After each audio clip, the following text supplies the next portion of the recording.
All right, guys, so I'm out here with one of my customers who was going to buy a car. Well, the question is, well, why was she going to buy a car? I'm glad she brought the vehicle by, not just the car she was going to buy that she had me look at that we found out had water damage because it had been flooded, that somebody tried to sell her.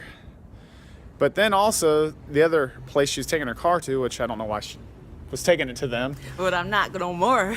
Well, needless to say, we're going to go look at her car, folks, because they told her basically that she needed a new car.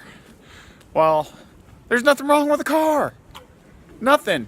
It needs an EGR valve, the tube on it is busted, and the coolant temp sensor is probably bad on this car because the gauge isn't coming on. Okay, but we got heat out of the vents. So, needless to say, you got your key?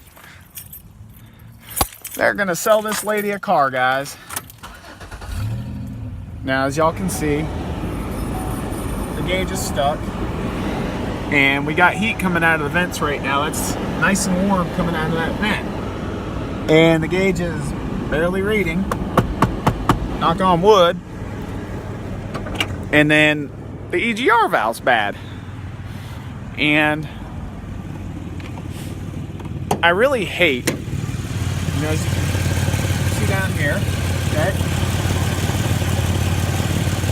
You know, it's got a little pinhole in the pipe. I really hate when other shops, you can let it go, are out here and trying to sell people stuff or tell them they need to buy another car and send them to their buddy who's trying to sell them a flooded car when there's nothing wrong with their own car.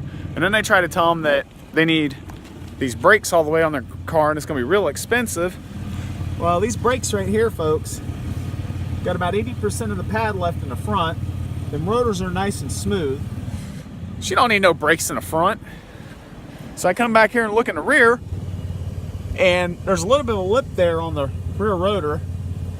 Okay, now these can be resurfaced, but the pads are about 30%. So at this point, if I was to go in there and do the repair, you'd be resurfacing the rotors and putting new pads on it and fixing the minor issues. But instead, they're trying to rip her off. Knock the shit off, guys. People don't appreciate it. Have a good one.